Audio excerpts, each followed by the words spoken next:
All right, guys, we are live, and today on Beard of Darkness Book Reviews, I'm doing a incredible, often awesome interview with a gentleman named Corey Ratliff. How you doing, buddy?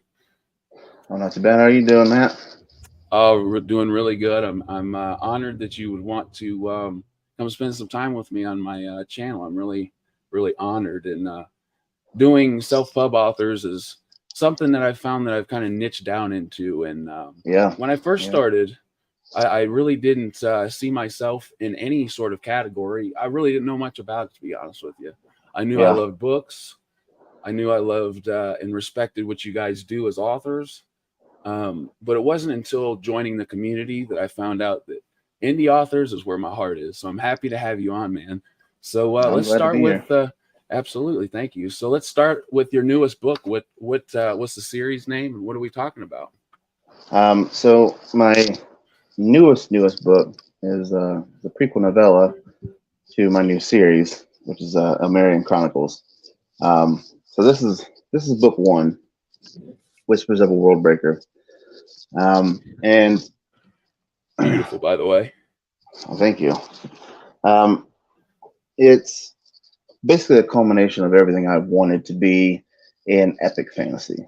Um, Stemming all the way back from my early teens, I fell in love with Aragon, and then it stemmed outward from there, and that encompassed Harry Potter, and then I moved into John Glenn, and finding John Glenn was that really stepped up Man, the he's the great. grittiness style of it, and I knew I wanted to eventually write a Dragon Rider story, and so about 2 years ago, I started world building for this, and I knew I wanted it to be an epic scale. My first and second series that are still ongoing now. Neither one of those are on to the scale that this one is. So 2 years ago, I started planning it, and I started out as YA, young adult, and I thought, I'll try to get in that same sort of niche of humble beginning. Dragon Rider gets the dragon egg, but I knew I wanted this world to be brutal and bleak, and I figured out that I couldn't do that in YA. So I ended up moving it to adult. And then I aged up the main character. So the main character is Ark Talindris, and Ark is 32 years old. So he's not your average Dragon Rider main character. Hmm. And that was something I specifically wanted to do different. I wanted 99% of my characters to be my age or older. And I wanted to appeal to people that had grown up with Dragon Riders of Pern and Aragon and things like that, that are now, my age or older. And I wanted to appeal to them. I wanted to give them a main character that was already sort of established. He is very competent. At the beginning of Whispers of a Worldbreaker, he's a sentinel. So his job is to protect the elves as they move dragon eggs from Belensmere all the way up to the north side of Aurelia to their home city of the High Elves called Bor Mazari. So the Sentinels, which is what his job was for the last 16 years, um, it's pretty much it's not really a spoiler that one of the eggs hatched for him. Okay. That's kind of the synopsis of the book. And one of them hatches for him, and when it does happen, he immediately thinks like, "Oh shit, a dragon just hatched for a human." It's Yeah, who because wouldn't, right? Like, damn, oh, he that shit just happened. so it doesn't it doesn't happen. Like human dragon mages, they just don't exist that he knew of. Hmm. But as the story starts unfolding, he realizes that there's a prophecy that came out about 600 years ago that prophesied the World Breaker, which is where the title of the first book comes from, Whispers of a World Breaker. And he learns that there's a prophecy that states a human dragon mage will destroy the world. And then he learns that he is not the first. He was not the first human dragon mage. Um, but all the factions start learning about him, and they all want him for different reasons. The elves, which is where the prophecy came from, which was an elf gave the prophecy. The elves want to kill him. They expect him to be the prophesied world breaker. The orcs are fascinated by him and want to use him as a tool. And then the humans, who are kind of on the lower end of the hierarchy in Virilia, they want to use him for leverage. Because for the first time now they have human that is a dragon mage. Sure.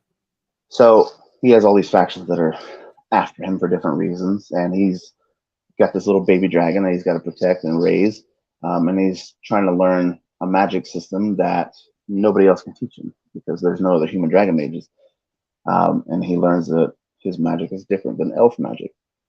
So he spends most of book one basically on the run, and then basically there's a few different POVs, but the secondary POV in the book is Moro. It's his adopted brother. And at the beginning of the book, they get split up. Moro gets taken by the orcs. The orcs are who the sentinels of the Elven Court have been fighting for the last century. So he got taken by the enemy side. And you get to follow Moro's whole story throughout the entire book as he's with the orcs. And he starts There's not learning much that I like more than a story that kind of it begins with, like you said, the humble beginnings. And when you speak of a more gritty version, because me personally, you're going to be one of the first authors I've read, because I didn't read Aragon. When I was that age, when it come out, now don't get me wrong, I know how big it is and had plenty of friends that read it. I didn't know I had a passion for reading at the time. I'd have told you like never, dude. But now that I am, that's definitely one that I want to have as a foundation. So I'm interested in it, and I'm happy that yours is going to be that plus some grit in it. So I didn't mean to interrupt you. I just wanted to throw in there that is a very attractive quality about a fantasy book as a 33-year-old man. You took something that was important to you as a younger man, and you're growing and you're using your inspiration to grow that. And man, that's respect. Absolutely. Yeah, I definitely wanted it to be geared towards adult. And when I made that choice to switch from YA to adult, it really opened up a lot more opportunities for things. Sure. Themes of the book, how gritty and violent I could make it. There's a good amount of crude language in it. There's actually a content warning at the beginning of the book. Which respect for that too. A lot of fantasy writers are doing that nowadays. I still do find the random straggler that doesn't. And you just never know if you're going to push a button with a reader, and man, having that is respectful. And having it on through Kindle on Kindle Unlimited, anybody can click on it, anybody can preview it. So I wanted it. That was part of it, was warning the reader, and then the other part of it is kind of a cover your own ass type thing. That if a kid picks it up and starts reading the beginning of it, because I think you can read like the first chapter, and there's some adult themes, there's violence and gore, and there's some crude language, and it's forewarned before they even get to that. So, and that's respected for sure. And I'm starting your novella first, and I had talked to you earlier today about where to start with that. So I'm starting with the novella, and let's tell the readers, is that okay? Yeah, I was actually just talking to somebody last night about this. I want all my novellas, because I think I'm going to put out a novella in between every main book. So Whispers of Worldbreaker came out, and then Ashes of a Risen Empire just came out day before yesterday. And that novella is a prequel that follows a character named Tyrion. Tyrion is actually that first human dragon mage. And I specifically want each novella to not be mandatory, to both be entertained by and understand the main series, the main books. So each one of them will be, I forget what exactly my wording, but they're like complementary books. So you can definitely get a lot more in depth of the world. I want to flesh out a lot of the world, the history, because in that 2 years that I've spent world building, I got about 10,000 years of world building history. Okay. Going all the way back to the beginning of when the dragons first emerged, when they first came. So the different factions and everything like that. There will be some characters, like there's a character in the prequel who comes in book 2. She was planned for a long time, but now that I actually get to write her in the sequel, which is hopefully coming out next year, yeah, each book, each subsequent book, I think, if I do it right, you shouldn't have to read it. And if you do want to read it, any one of the novellas you can read in any order you want to. They won't be chronological like the main series. I did want to interject real quick because I love that idea, by the way. I love authors when they do that, because you can really, like you said, if you've got readers who just enjoy the long books and don't necessarily want to go to a novella, you can still do that. But if you choose to do so, and I think the one that comes to mind for me was The Fall by Ryan Cahill. You don't have to read that, but I'm sure glad I did. That's actually where I started. But I didn't want to let Kay's Hidden Shelf said she loves that your main character is older. Kind of touching on what we both were saying, what you said first, and then I commented on about how as a kid you felt inspired and you brought that into your books as an older man. And, I think a lot of people will be attracted to that and go read books. He loves the model. He says, I love the model I've been seeing of putting out novellas and full-length novels back to back. So, you've got some really good ideas that I think people are attracted to. So, yeah, I think it may have been done before, but I think Ryan Cahill doing that is what really pushed that through. He's an influential guy. He's very influential. A lot of what he's doing and a lot of what he's the groundwork he's laid for a lot of indie authors and everything like that is it's nuts that he's as successful as he is, as fast as he is, but he's also very humble and he is. He's not hoarding his secrets. He's in any interview you watch, he's out there telling everybody, here's how I got here. I mean, really, if you read into what he's saying, it's hard work and dedication and work ethic, and how can you go wrong with that? So exactly, it's no secret. So, there's definitely a few of his techniques that I've borrowed for going into this series. You know what when I first started doing this, man, because I also have an aspiration to write, as a lot of us as booktubers do, and I hope to one day, be being interviewed just like you, man. So I highly respect it. So, one of the things that I've noticed already, and just starting your novella today, I enjoy your writing. There's nothing confusing about the dialogue. I'm sucked right in. So I'm very much looking forward to continuing that and then reading on. But the thing that caught my eye and my imagination first was the Elmerians and how they are they automatically dragon mages? So an Elmerian is a race of people? An Elmerian is a human dragon mage. And there's a part that's explained in Whispers of a Worldbreaker. Somebody explains the arc that the word Elmerian is derivative of an old language, an old dead language from an old race, and the sentence is, I can't remember exactly, but I think it's like Elmeriana Drus Ganacht Bor, which translates to lesser travelers of the sky.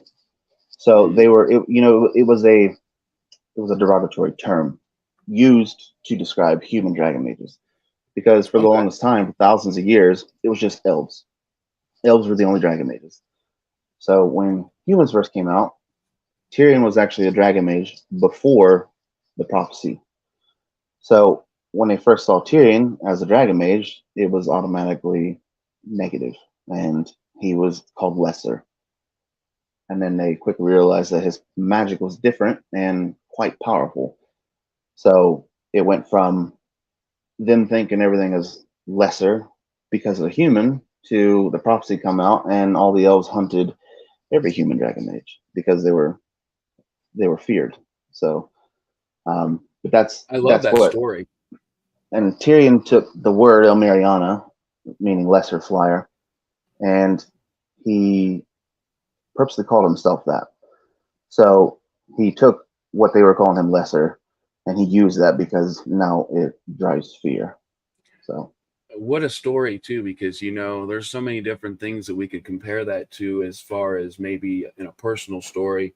You take something that maybe someone had looked down upon someone, and just yeah, using that as a way of relating to somebody in real life through your book, I think is great. yeah, So that's the first thing that caught my eye and my imagination, was the dragon mages, because like I said, that's a new thing for me. yeah, And I'm sure you'll have readers that it is a new thing, along with people who've read Aragon and stuff like that. hmm, But that's what caught my eye. So I'm going to go on to another question. I always like to ask this one because we always touch about what the books are about, and everything fantasy books, books. What do you do when you're not writing? What do you do that you enjoy, like a hobby? um, I was in a band for a long time, a couple different bands. I still play guitar today and sing. That's probably my most consistent hobby for, I don't know, the last 15 years or so. Love it. Love it. I I'm a did. drummer, so I get it. Oh yeah, I did martial arts for a long time. I haven't done that for years now, but I've always had a deep love of martial arts. I'm a veteran, so that's kind of always going to be my my thing. It's going to So I be. didn't I didn't know that, and I always stop somebody when they tell me that. Thank you for your service, and that's high on my respect bar, man. Thank you for your service. All my whole family's full of veterans, and I appreciate your service. That's very high, respectfully. So for me, it's always been veteran martial artist, musician. Well, I'm also an artist. I do a lot of cover art. Like I've done every one of my covers, but this is actually the first cover I've done that I actually physically drew this. Wow, And then of course I masked it and made it look silver and shit like that. But it looks um, great. so like this was my first, well, not my first series, but my second series. Hmm. And I did that cover too, and so And, I enjoy doing that as well. and that series is called Alexander Academy of Books. Alexander Academy of Magics. Yeah, Academy of Magics. And yeah. I love that name, by the way. Me and my wife are watching your trailer for it. If you guys haven't seen it on his Amazon account, go to his name, Yeah. Corey Ratliff, and he's got a trailer for his the Alexander Academy of Magics series, and it's really enticing. It's great. Yeah, that was my most popular video on TikTok. I've It's since exciting. deleted I've deleted TikTok since then, but like yeah, Mhm. it was pretty nice. That's my young adult series, it's urban fantasy. It's basically it's a love letter to Harry Potter is what it is. Um, and my first book in that series is it's probably too close to Harry Potter. I've been told that. But that whole series is going to get drastically different than Harry Potter. Um, once I get back to it, of course.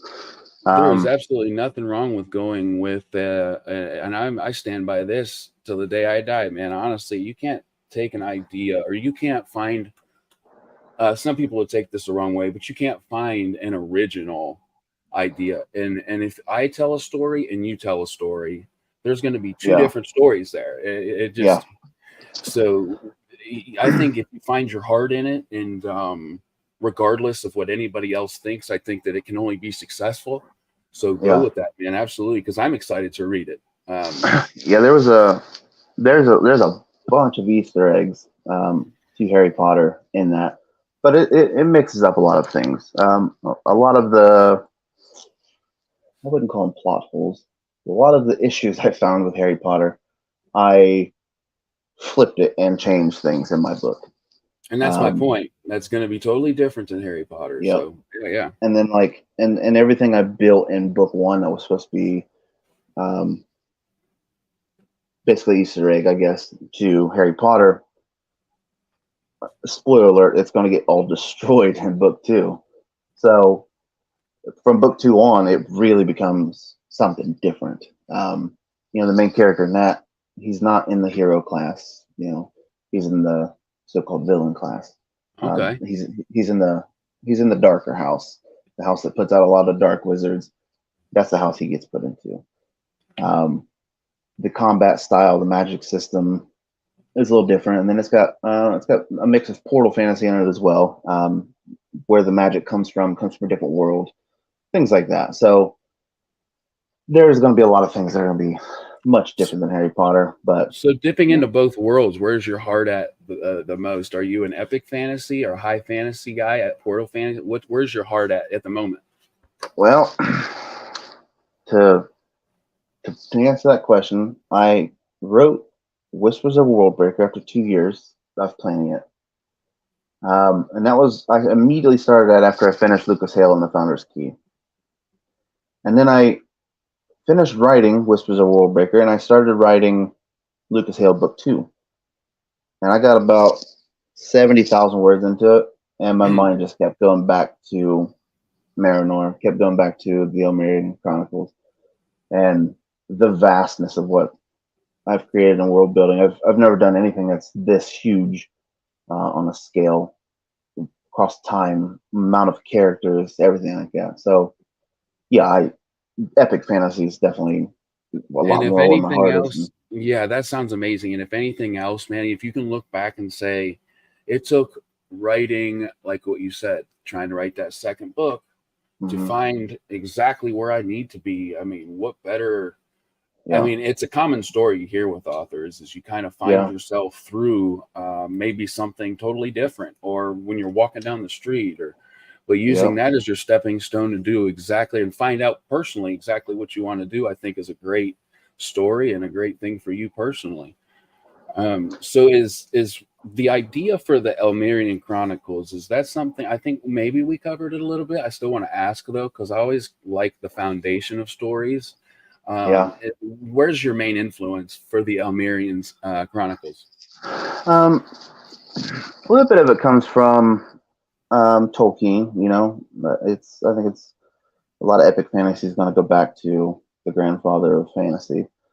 Ooh. But there's a lot of things that I have added, that I've trickled in the world building, that eventually will get talked about, that allows me to put a little bit more modern spin on things.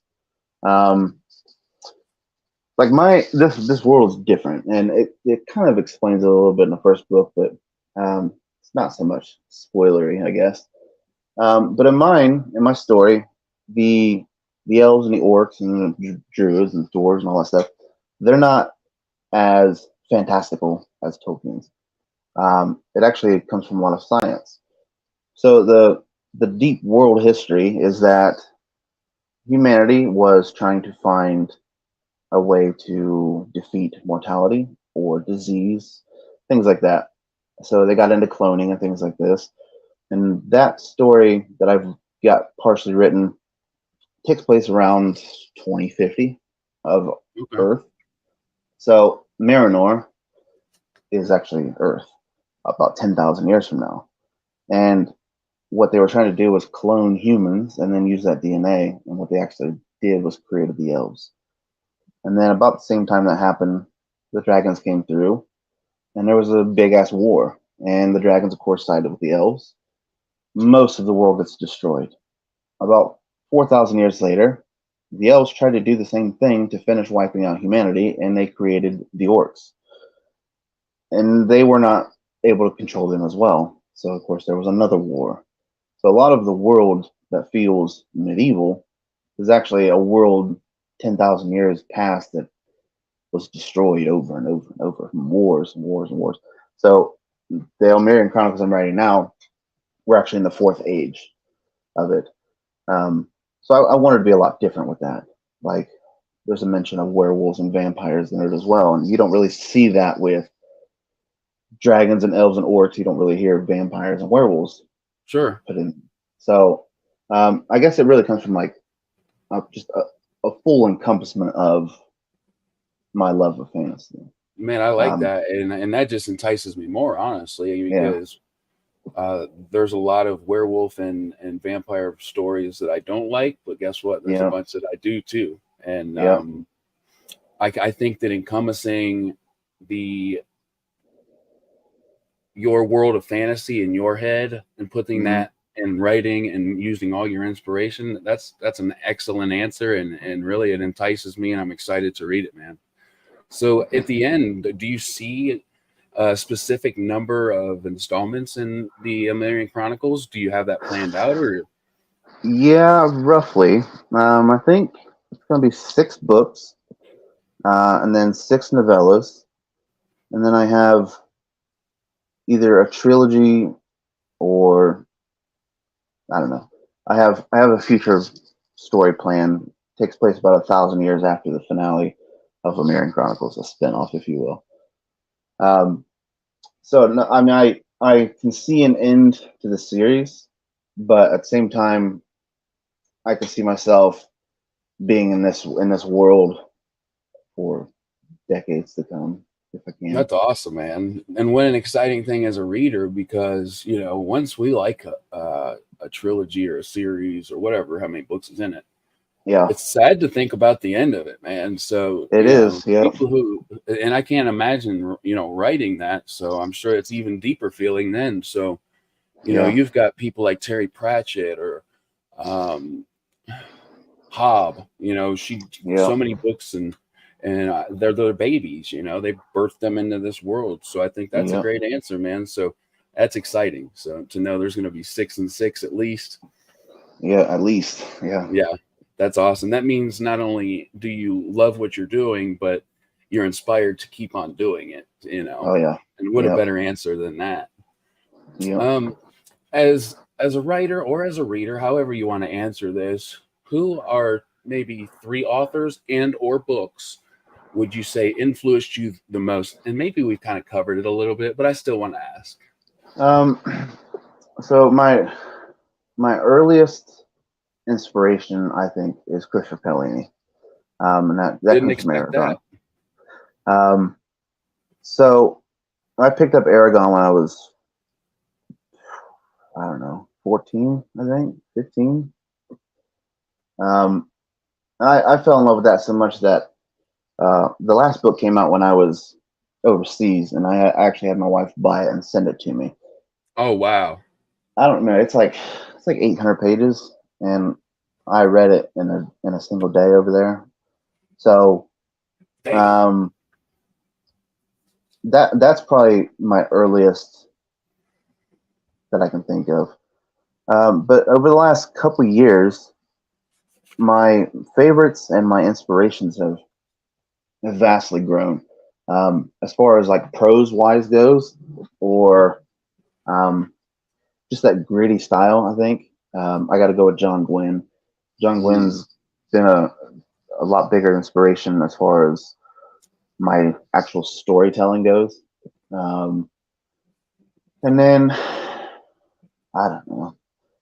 Naming the third one's it's kind of hard to pinpoint one. It's a hard question. It is. I like Robert Jordan. I like Robert Jordan's his ability to paint a picture. Terry Pratchett. Even some of my younger, Joseph Delaney from The Spook's Apprentice. I fell in love with that when I was a kid too. But over the last year or so, I've gotten into reading a lot more indie authors. I've gotten back into reading more, I should say, or at least listening to audiobooks. So my style is slowly, I think, morphing into more myself, a blend of everything. I guess name the third one is that I can actually I like the encompassed answer that you got, because now correct me if I'm wrong, because in my head I think I was wrong. Christopher Paolini wrote Aragon, right? Mm-hmm. Yep. Okay, I was confused. I don't know why I was confused. The last name, because he writes a lot of sci-fi also, right? Yep. Okay. Yeah, he's got 3 books out now in sci-fi, I think, or 2. Awesome. And Terry Pratchett and Robert Jordan, of course, and John Gwynne especially. I love John Gwynne. As far as epic fantasy goes, like, can it get more epic than the Bloodsworn trilogy or the Bloodsworn series. You Yep. know, That's actually that was where I first picked up John Gwynn, and then I got into the Faithful and the Fallen, um, and then just I fell in love with his style, and his style feels a lot different. And there's a lot of authors that do that and that feel a lot different. That gritty style that I would like to dial in a little bit more. Jay Kristoff does really good at that. yeah, the Empire of the Vampire was one that I was referencing Yeah. when I was speaking about the vampire addition to your world. Yeah. Because what an outstanding job and reputation he's, I think, rekindled for the vampire. You know what I mean? Yeah. Yeah. Because as soon as you say vampire before that book, in my eyes, I think Twilight, and I think a lot of people are the same way. Yeah. And boy, he really, really fired it back up for me, especially. I know many others too. I hear lots of booktubers and other readers say the same thing. Yeah. Yeah. So as a younger man, I'm sure, and I'm in kind of the same area. Like I've kind of dabbled in writing a little bit, but if you could go back and tell yourself one thing regarding writing and maybe starting sooner or waiting, what would it be? Maybe that one piece of advice you think that you would have taken and given yourself. I think starting sooner would have been a really big push if I'd go back and tell my younger self. I've always had a creative spark, whether it's music, storyboarding, whatever.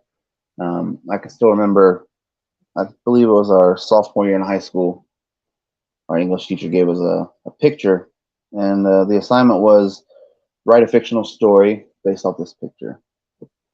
And everybody was doing double spaced 2 pages. Yeah. And I turned in a single space 24-page short story. So that was my earliest like fictional writing that I can remember. Kind of just took off, and we're like, "Oh, did you plan that, or was it just something that kind of happened?" Nope, I got the picture, got the idea, and I wrote it. I didn't plot it out, I didn't plan anything. Right? It was a picture of a blue moon, and it looked really cold and icy, and there was like this landscape, and then the moon was over top. And so you and I've been out of school about the same time, and the fact that you can remember that, dude. So yeah, that was a very influential thing on you. Yeah, it was pretty big. I remember. I don't remember all the details of it, but I remember I got the idea to write these alien type werewolves on this icy planet, and that's where the idea was. There were 4 of them, and so that was my earliest like trial of trying to write. But then I got more into art in high school and got away from storyboarding and characters and stuff like that. And yeah, if I could go back and give myself any advice, I would have told myself to keep pushing that. Because if I could have given myself another decade of experience of what I have now, because I actually officially started writing in 2019. So that was just 4 years ago. And if I could go back 15 years ago and tell myself to keep writing that, then yeah, I think I'd be a lot better writer now, and I would learn the business a lot more, and I'd be so much more advanced than what I am now. So that's an understandable kind of wish that you could, I think we all have those, that whether it's about writing or anything in our personal lives, we can tell ourselves, man, I wish we'd have done this different. And I think that if we kind of are upfront about that and remind ourselves of how lucky we are in the moment to be doing what we're doing or have the people around us that we do, I think that can only be used for more inspiration, man. So good for you. Yeah. If you had one fantasy book that I had to read before I died, what would that be? One I hope fantasy it's one I book haven't read. As of now, I would say Of War and Ruin by Ryan Cahill. I'm not there yet, so I'm so happy you said that. Earlier this year, I started the Threadlight series by Zach Argyle, and I read it and then I listened to an audiobook back to back, the whole series. That series jumped up into my top 5 of all time. And then this year I started reading, The Bound and the Broken, and I went through The Fall, of Blood and Fire, of Darkness and Light, and of War and Ruin, back to back to back to back. I didn't put any falls in between them, and now I'm on the Exile, so I'm almost caught up. But That's yeah, he's an incredible writer. He really is. And it's his quality has just skyrocketed in writing, character build. He has a lot to inspire other writers. I hear that as I'm reading The Fall, dude. I'm reading The Fall, and I keep hearing from everybody, like, bro, I know it's good, but wait, like, keep going, it's better. And then in my mind, I'm just like, how, you know? So you and I have very, very similar tastes, and I think a lot of people who see this will also. So that's a awesome thing to hear, that I'm about to read something that is one that you would say I should read before I die. So it's pretty incredible, man. Where can we get your books, your ebooks, anything related to you, man? Where can we get your stuff? You can get my books. You can order them all on Amazon. I also have my new novella. You can download the digital copy on my website. I have to put it in the comments some. I don't have it pulled up right now. But you can order the physical copies on Amazon, and they'll be linked with Elmerian Chronicles. But you can also download. Just really quick, right after this, we'll talk, and I'll have everything in the description that he's talking about, so you guys won't have to search. I'll have it for you guys. Yeah. So awesome. Yeah, all my books on Amazon, and then you can download the digital copy of the prequel for free, and it'll always be for free. That's another little snippet I'm taking from Ryan Cahill there. So Bards and Books is another booktube channel. I'm sure you've heard of him. He's really got good content, and he stopped in, and I wanted to let you know, he said that the Elmerian Chronicles is on his TBR now. He reads pretty much the same thing we do, man. He's influential guys, real smart guys. So I wanted to let you know that he's got that on his TBR now. I appreciate it. Absolutely. So your book that came out the other day is called Ashes of a Risen Empire. Ashes of a Risen Empire and the Elmerian Chronicles. So not only am I excited to continue reading, and I've had a great time, I wanted to give this opportunity to you to, if there's anything we haven't covered, go over. If you want to reiterate a couple things about the two different series that you have, and the names I actually have a third series. Okay. It's under a pen name, a sort of a pen name. I was like, man, I did my research, man. So my old pen name was C.S. Ratliff, my debut series. The first two books on Amazon. And the third book is written, the finale. I just have to finish the revisions on it. But as I've been writing, I've been getting a lot better. So hopefully that finale will be a lot better than the first two. You know, they were my early books. So now that's a good surprise to me. I'm glad that there's others. I'm excited to check that out. It's I would probably say it's new adult epic fantasy, or at least high fantasy. It's not so much epic, but it's definitely high fantasy. If you like elemental magic, betrayal, darkness and light, gods from other dimensions and hell and things like that. That sounds pretty awesome to me. That's what the Lightning Rod Saga is. I have this knack for choosing characters that, you know, they get endowed with magic that nobody can teach them. I did it in Whispers of Worldbreak, and I did it in my first series. So my first series, Rainier Tristfall, he gets endowed with lightning magic. It's the most powerful elemental force there is, and everybody else wants it. And you know, you can steal other elemental magic from people. So all these other mages want to steal it from you, and he's got to learn how to use it. And it goes horribly wrong. He ends up killing a lot of people on accident. There's a lot of life lessons in there. You know, he's a kid. That's a hell of a life lesson, right? Boy. Yeah. That's a good read though. I like that.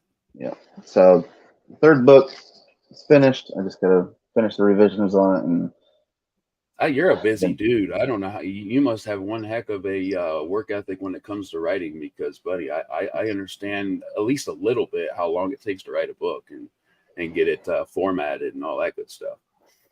well, I use Google Documents, and Google Docs allows me to write on breaks at work. And if I can add 500 words a day, that's Man, 2,500 words a week. That's 10,000 words a month. So, it adds up pretty fast. And, I respect that productivity mindset you've got there, because you've certainly thought about that a time or two. oh yeah, yeah. And this sequel to Whispers of Worldbreaker, I'm going to try to write it faster than I've written anything else. I think it's going to be around 215,000 words.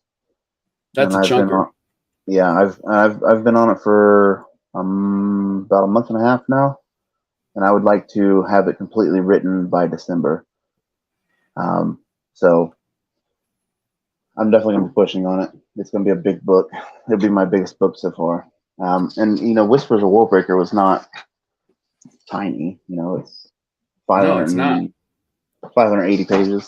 I wrote that in 4 months. So That's impressive, dude. Yeah, yeah, absolutely. So we've got the Elmerian Chronicles, we have Alexander Academy of Magics, and we've got yep, Lightning Rod Saga. And yep, the Lightning Rod Saga is under C.S. Ratliff, right? yep. Okay, Yes, so sir. we've got epic fantasy, we've got some high fantasy, and what I'm sorry, what did you classify the Lightning Rod Saga? It's high fantasy. Okay, So that one's high fantasy, and then Alexander Academy of Magic is it's urban fantasy. It's YA urban fantasy, and okay. then we get into Elmerian Chronicles, which is adult epic fantasy. That's awesome. And you just recently started a Discord. I will have Yep. that information. It was at the Guild of Fantasy that you call it. Yep. Yeah, that's a Okay. group I've been running for about a year and a half now on Twitter as Okay. just a group chat. It's basically all fantasy authors in there, or fantasy writers at least, that we retweet each other's tweets, we give each other advice, we answer each other's questions and things like that. And as Twitter seems to be dying, we came to the conclusion that we should probably open up a Discord server. Discord really has opened avenues for a lot of people. You get really quality conversation, and really you as the creator, whether it's you and Yep. a bunch of people that are, admins, I'm not sure, but if you guys have a lot of ideas, I mean, you can just make Yeah, separate it's nice. channels. It's nice having all the different channels to dial in, focus on things, and everything's not getting flooded and everything like that. So there's it was originally opened up for just writers, and now I've invited readers there too. I would love to have anybody that loves and champions fantasy. I want to do everything I can to push fantasy to the forefront of everything. That's Um, great, I, man. Now, don't get me wrong, I like sci-fi and all that stuff too, but fantasy is just where it's at. Your So your heart's at what your heart's at, man.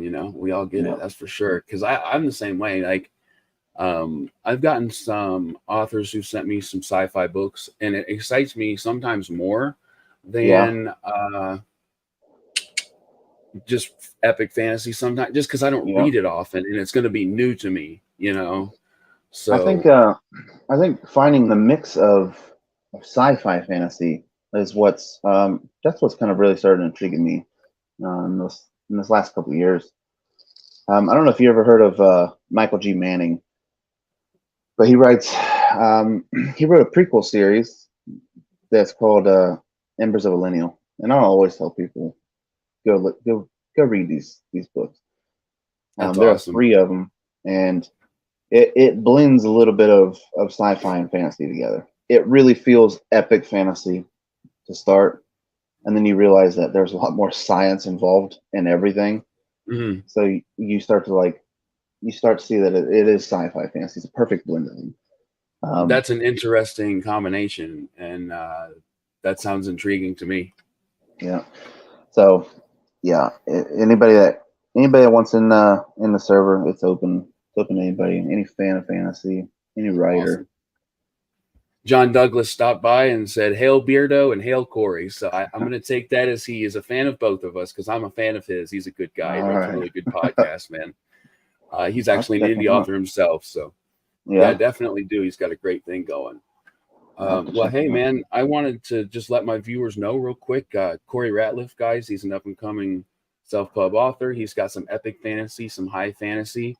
And me personally, I can't wait to keep reading. I'm glad that you stopped by and allowed me to ask you some questions and shared some of your time away from your family. I know how important that is. So I Yeah. appreciate it, man. And we'll keep in touch. And until next time. All right. Thanks for having me on, man. Yeah, absolutely. Corey Ratliff, guys. Until next time, stay inspired, stay creative, and thanks for stopping in at Beard of Darkness Book Reviews and my interview with Corey. Good night, Corey. All right. Good night.